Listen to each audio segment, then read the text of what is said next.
मो ना रमेश नायक सूचना अधिकारी कर्मी एवं सामाजिक कर्मी आज कार्यक्रम आम सरकार को चेतना देवाई चाहूँ तमें जो आम परिवार को मारे जो योजना कर तमें आम परिवार को हत्या करने योजना कर परिवार को मारी सारे आउ जो मारे योजना कर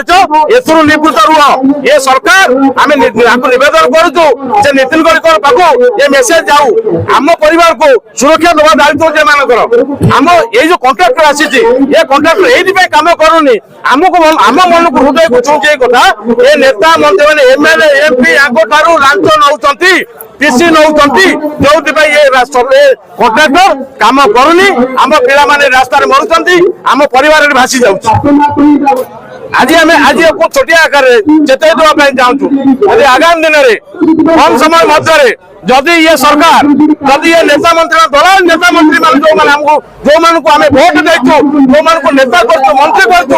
दलाल आम पिला मारे ठिका नहीं कारण से आज दिन में आम साथ सहयोग कले आम आशा करूँ ये लोक प्रतिनिधि मैंने आसवे आमको साहस देवे आमको धैर्य देवे आमको भरोसा देवे किंतु एम दलाल बोली आम जानलु ये कंट्राक्टर ठारू कोटी कोटी टंका नहीं आम परिवार को मारे ये नेता मंत्री योजना कर आगामी दिन में सतर्क करे जाऊँ यदि एमाने तो निवृत्त न रुहंती ये रास्ता काम शीघ्र न हुए आ परवर्ती परिस्थिति ये 14 जनजागरण मंच आपको कैमेरा करके देखाइबो ये हमें सते सूचना दे दउछ।